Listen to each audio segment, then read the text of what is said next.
नमस्कार दोस्तों, the public news 24 की तरफ से मैं आलोक शुक्ला आज सानपाड़ा पहुंचा हूं गायत्री परिवार के मंदिर में।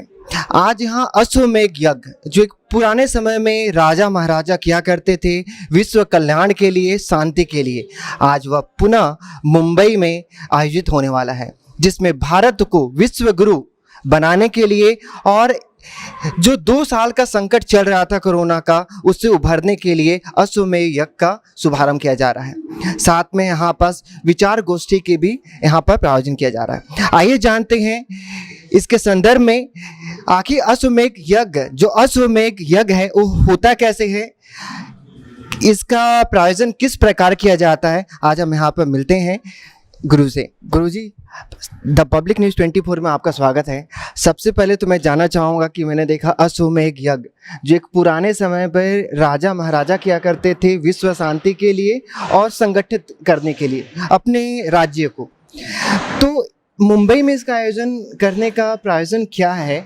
और ये कैसे चलता है? अश्वमेधाधिक रचाएं यज्ञ परोपकार को आदिगुरु शंकराचार्य के समय पंडित मंडन मिश्र जी ने ये लिखा था कि यज्ञ गुरु प्रभु हमारे भाव ज्वल कीजिए, छोड़ देवें छल कपट को मानसिक बल दीजिए। अश्वमेधाधिक रचाएं यज्ञ परोपकार को। वेदों में यज्ञों का राजा अश्वमेध कहा गया है और ब्रह्म पुराण से लेकर के स्कंद पुराण से लेकर के मत्स्य पुराण से भविष्य पुराण तक ये कहा गया जब जब भगवान धरती पर अवतार लेंगे तो अश्वमेध यज्ञों के माध्यम से पार्श्विक प्रवृत्तियों का विनाश करेंगे और मेधा शक्ति का तीव्र गति से संचार करेंगे। तो अश्वमेध से मेधा शक्ति, सद्बुद्धि, बुद्धि तो है दुनिया में बहुत, तभी कंप्यूटर रेस तक हम पहुँच गए, लेकिन मेधा बुद्धि का संचार हो या मेधाम देवगढ़ा, जिस मेधा बुद्धि की उपासना देवता लोग क्या करते हैं।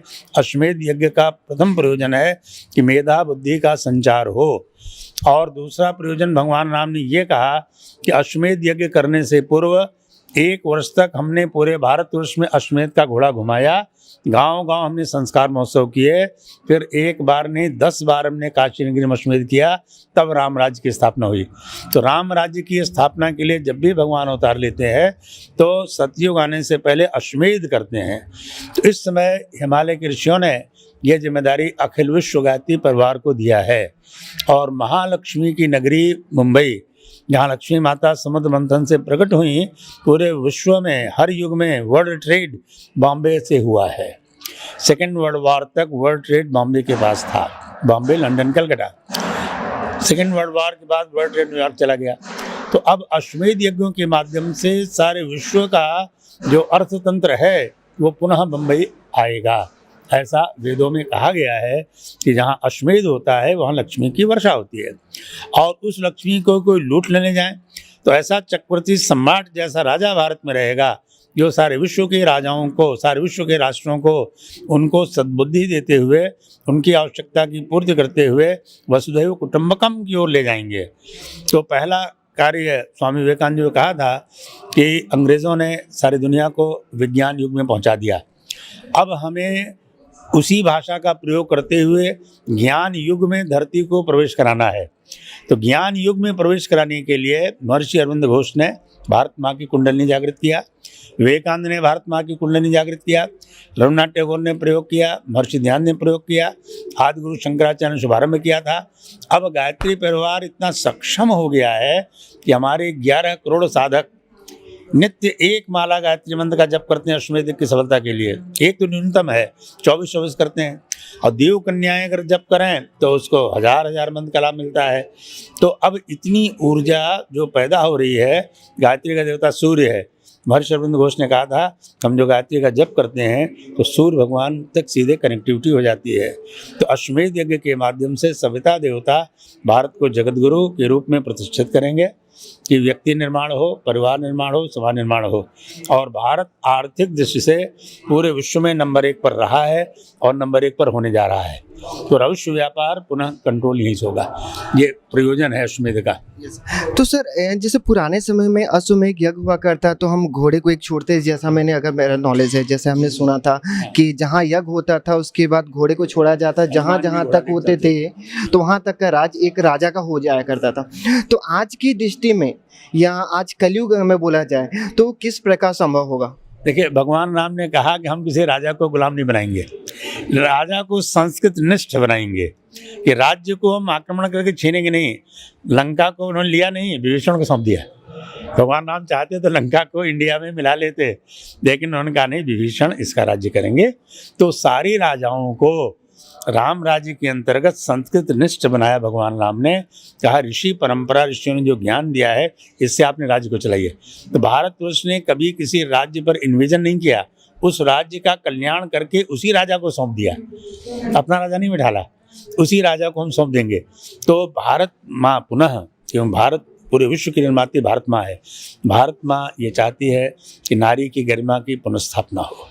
श्री अरविंद ने 1926 में कहा कि 21वीं सदी में सारे विश्व में माँ की पूजा होगी, सभी देवी देवताओं से अपनी पूजा बंद करा दो।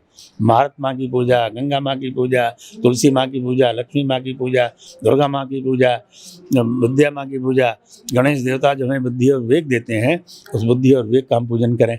तो अश्वमेध यज्ञ एक बहुत बड़ा ब्रह्मास्त्र प्रयोग है। इसमें 1.25 करोड़ तो महाउच्च मंत्र की आहुतियाँ पड़ेंगी।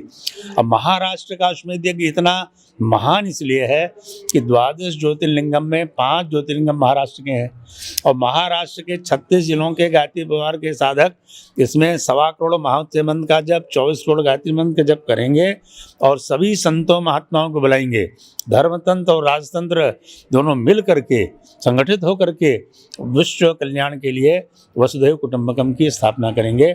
ये बहुत बड़े उद्देश्य के लिए अश्वमेध हो रहा है। संघे शक्ति सर्वदा, गांधी जी ने क्या कहा था, ग्राम स्वराज्य राम राज्य। तो सेवा ग्राम मॉडल बनाया था वर्धा जिले में। तो अब हमको 7 लाख गाँव को आदर्श गाँव बनाने के लिए गायत्री परिवार के 5-5 साधक, जैसे हजारे साहब ने उन्होंने बनाया आलिंदी गांव के पास ना अपने, तो पुणे में, तो ऐसे हमको आदर्श गांव बनाने के लिए नेटवर्किंग खड़ा करना है। अश्वमेध यज्ञ से हमको शक्ति चाहिए कि हम काम करें, इसलिए काम करें कि भारत की खोई हुई गरिमा पुनः प्रतिष्ठित हो जाए। भारत माँ को हमें ऊंचा उठाना है। भारत माँ हर युग में महाशक्ति रहा है, महाशक्ति बनाना है। और यूनिवर्सिटी किस प्रकार काम कर रही है शिक्षा के क्षेत्र में, और आने वाले भविष्य में उनका और क्या क्या प्रयोजन रहेगा? सब पहले तो मैं अपने बारे में बताऊं, मेरा नाम शरद पारधी है। यद्यपि मैं यूनिवर्सिटी का वाइस चांसलर हूँ, मैं प्रोफेशनली आर्किटेक्ट हूँ और मैंने अपनी प्रैक्टिस करी है। उसके बाद में जब मैं गुरुदेव के संपर्क में आया, इस थिंकिंग प्रोसेस में, इस प्रणाली में आया, गायत्री के संपर्क में आया, तो फिर मैंने सोचा कि अभी अपना वैल्यूएशन करके मेरे जीवन का उद्देश्य क्या है ये देखा मैंने। तो मैंने देखा कि ये तो सामान्यतः आदमी मकान बनाता, बच्चे पैदा करता, तो सब जानवर भी करते हैं। मनुष्य ने क्या किया, मनुष्य की स्पेशलिटी क्या है, मनुष्य की विशेषताएं क्या है, उसके अनुरूप अपने को काम करना चाहिए। तो उसके अनुरूप काम करने के लिए कई जगह देखा, तो ऐसे लगा कि गायत्री परिवार जो है, हमारे गुरुदेव जो है, इन्होंने एकदम सही अप्रोच रखा हुआ है कि आप मनुष्य हो, ईश्वर का अंश आपके अंदर है। अगर मनुष्य को ऊपर उठाया जाए तो उसके अंदर का ईश्वर तो जागृत हो सकता है, और नीचे डाल दिया जाए तो उसका दानव से दानव बन सकता है। तो ये जो मीडियोकर पोजीशन अपनी मनुष्य की है, इसमें उन्नति करना ये हमारा ध्येय होना चाहिए। और उसी दृष्टि से मैंने सोचा कि हमको इस मिशन के लिए, इस काम के लिए, इसके प्रचार के लिए समय देना है। तो मेरे पास जितना भी बैलेंस हुआ था, क्योंकि that is the best property that the God has given to me. मैं वापस यहाँ पे आया था, जन्म लिया था, तो मुझे कुछ समय मिला है। सर, आप जैसे शांति परिवार से कब जुड़े, और एक जुड़ने से पहले आपके अंदर की जो आत्मा है, बोलते हैं ना कि हम जब भी कोई काम करते हैं अंदर की आत्मा से पूछिए करते कि कब क्या काम करना है। तो आप जब इतने बड़े पोस्ट पर थे सर, तो उसके बाद आपके मन में क्या चला कि आप शांति कुंज परिवार के सदस्य बने, और इसमें आगे का प्रोसेस क्या रहा आपका? नहीं, मैं तो गायत्री परिवार की तरफ आकृष्ट हुआ क्योंकि मेरे घर के लोग भी इसके अंदर थे। और मैंने जब गुरुदेव को देखा, मैं I was in 10th standard, तो 10वीं के क्लास में मैंने गुरुदेव देखा था। मुझे कोई बहुत ज़्यादा इंप्रेशन नहीं कैरी कर पाया, लेकिन जैसे सब्सिक्वेंटली उनके विचारों के अंदर मैं घुलता गया, तो फिर मुझे लगा कि इनके अंदर कोई विशेषता है। ये लोग शिविर लगाते थे शांति कुंज में, उस शिविरों को मैंने अटेंड किया। अपने जीवन का ध्येय क्या है, हमारे विचार कैसे होने चाहिए, सब देख देख के ऐसे लगा कि नहीं, यही सही जगह है और मुझे इसके अंदर ही प्रवेश करना चाहिए। उस हिसाब से फिर तय किया कि अपनी जो समय है वो इसमें लगाना चाहिए, क्योंकि that is the best thing that you carry with you. समय अगर हम लगाते हैं तो अपना जीवन प्रणाली भी उसमें लग जाती है। और हमारा उद्देश्य यही रहा कि मुझे जीवन में अगर कुछ करना है तो अच्छा काम करना है। और अच्छा काम करने के लिए मेरी बुद्धि अच्छी होनी चाहिए। तो उस हिसाब से मेरी बुद्धि, अच्छी बुद्धि और अच्छे कर्म, सद्विचार और सत्कर्म, ये पैर होती है। तो सद्विचार यानी गायत्री और सत्कर्म यानी यज्ञ। यज्ञ यानी परहित में किया हुआ कोई भी काम, आप नेत्र यज्ञ कहते हैं, आप अन्य यज्ञ के नाम लिया जाते हैं। तो यज्ञ इज ए जनरल टर्म, लेकिन यज्ञ के है समाज के या परहित के भलाई के लिए कोई भी अच्छा किया हुआ काम, चाहे आप विचार दे दो, अच्छे विचार दे दो, अच्छे संस्कार दे दो, अच्छी बातें दे दो, मेडिकल चेकअप कर लो, कुछ भी अच्छा काम करना हो यज्ञ कहलाता है। सर, आप गायत्री परिवार से कब जुड़े, और इसके संदर्भ में ये जो आज का यूथ है इस परिवार से कैसे जुड़ सकता है, और इस परिवार से जुड़ने के बाद आज के जो हमारा यंग जनरेशन है, आप जानते हैं गिव एंड टेक का है कि मुझे क्या मिल रहा है, इवन हम समाज को क्या दे रहे हैं, तो इस परिप्रेक्ष्य में आप क्या बोलना चाहेंगे अपना परिचय के साथ? सर, मेरा नाम संत शरण गुप्ता है और मैं रिटायर्ड रेलवे इंजीनियर हूँ। भुसावल में रहता हूँ और मुंबई से भी मेरी गायत्री परिवार के चलते कनेक्टिविटी है, इसलिए मैं इस कार्यक्रम को अटेंड करने के लिए आया था। गायत्री परिवार से 1993 से हम लोग जुड़े हुए हैं। जब हम एकदम यूथ थे, भुसावल में जब ज्वाइन किया था, तब से गायत्री परिवार से हमें हमारे कुछ रेलवे के ही हमारे जो सीनियर्स हैं उन्होंने हमको जोड़ा, और उससे जुड़ने के बाद में जो हमारे अनुभव हुए वो अद्भुत, क्योंकि हमारे बच्चों ने उस चीज़ को मतलब आत्मसात किया। हमारे अंदर तो वो संस्कार थे, लेकिन जब बच्चे हमारे हुए, बच्चों ने भी उसको किया, उनको आत्मसात किया। आत्मसात करने के बाद उनकी जो एजुकेशन हुई, उस एजुकेशन में उन्होंने उसका बहुत उनको सपोर्ट मिला, और उस सपोर्ट के चलते आज वो सब अपनी अपनी अच्छी अच्छी पोजीशनों में जो है सब जगह सेटल्ड हैं। तो मेन मुख्य चीज़ ये है कि ये इसके माध्यम से थॉट रिवॉल्यूशन, गुरुदेव ने विचार क्रांति अभियान, क्योंकि सारा खेल हमारे जो है विचारों का है। अगर हमारे विचार शुद्ध हैं, विचार ठीक हैं, तो हमारी जो क्रियाशैली है, कार्यशैली है, वो ठीक रहेगी।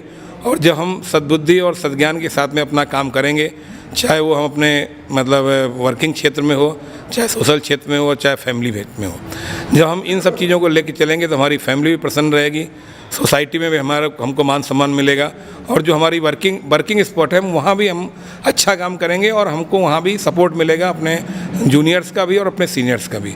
जिसको रेलवे एक बहुत बड़ा ऑर्गेनाइजेशन है, आपको पता ही है कि रेलवे का एक कितना बड़ा स्ट्रक्चर है, लेकिन मैं वहाँ पर एक इलेक्ट्रिक लोकोमोटिव में काम करता था, और हमने जब वहाँ पे इस तरह के थॉट्स और ये सब चीज़ें बात की अपने जूनियर्स को, अपने स्टाफ को और अपने सीनियर्स के साथ में, तो उसमें बहुत रिवॉल्यूशन हुआ। लोगों ने बड़े मन से, जो ऐसे भी लोग जो कि काम नहीं करते थे, जिनकी हमेशा नेगेटिविटी रहती थी, उनको भी हमने पॉजिटिव बनाया, और उसके साथ उनसे जो मतलब कमज़ोर थे उनसे भी हमने बहुत हाई लेवल की प्रोडक्टिविटी उनसे हमने गेन की, जो है सिर्फ उनके थॉट्स को चेंज करके जो है। तो बेसिकली गायत्री परिवार का जो उद्देश्य है वो विचार क्रांति अभियान है। हम बदलेंगे, युग बदलेगा, हम सुधरेंगे, युग सुधरेगा, क्योंकि ये रिवॉल्यूशन हमारे पहले सेल्फ से स्टार्ट होता है। हमें पहले गुरुदेव ने मतलब सद्वाक्य भी लिखा कि शिक्षा वाणी से नहीं आचरण से दी जाती है। तो पहले हमको उस चीज़ को बताना पड़ेगा, दिखाना पड़ेगा कि नहीं, हाँ हमने इसको अपने जीवन में उतारा है, तो निश्चित रूप से हमारी बात को लोग मानेंगे। जो समाज में एक सकारात्मकता के वातावरण को स्थापित करने के लिए मराठी और हिंदी न्यूज़ चैनल से प्रारंभ हुआ है। जब आप सद्गुणों को लेकर आगे चलेंगे तो इतनी भगवान गायत्री माता का इतना आशीर्वाद आपको मिलेगा, सूर्य भगवान का इतना आशीर्वाद मिलेगा, और सातों ऋषियों का इतना आशीर्वाद मिलेगा कि आपका चैनल भारत के सभी भाषाओं में, सभी प्रांतों में इतनी तेज़ी से आगे बढ़ेगा कि जैसे रामानंद सागर की रामायण दुनिया के बनी तो हिंदी में, इन सभी भाषाओं में डब हुई और सारी दुनिया के लोगों ने देखा। तो हम यही प्रार्थना करेंगे गायत्री माता से, यज्ञ पिता से, हिमालय के ऋषियों से, परम पूज्य गुरुदेव वंदनीय माता जी से, कि आपका न्यूज़ चैनल सारे विश्व में पहुँचे और भारत माँ की गौरव और गरिमा को विश्व में स्थापित करे। इसी के साथ साथ बहुत सी शुभकामनाएं हूँ, और माँ गायत्री से, परम पूज्य गुरुदेव से, परम वंदनीय माता जी से प्रार्थना करता हूँ कि इस आप लोग ऐसे शुभ कार्यों को, श्रेष्ठ कार्यों को अपने न्यूज़ चैनल के माध्यम से समाज के निर्माण के लिए फैला रहे हैं, समाज को जागृत करने के लिए, क्योंकि जो न्यूज़ चैनल है वो हमारा मतलब चौथा स्तंभ होता है। तो आप लोगों के माध्यम से ये जो विचार क्रांति अभियान का हमारे मिशन का कार्यक्रम है वो बहुत तेज़ी से गति पकड़ेगा और हमारे युवाओं को भी एक श्रेष्ठ मार्गदर्शन मिलेगा। तो आपको बहुत बहुत शुभकामनाएं। तो पब्लिक न्यूज़ 24 चैनल को गायत्री परिवार मुंबई की तरफ से हार्दिक शुभकामना।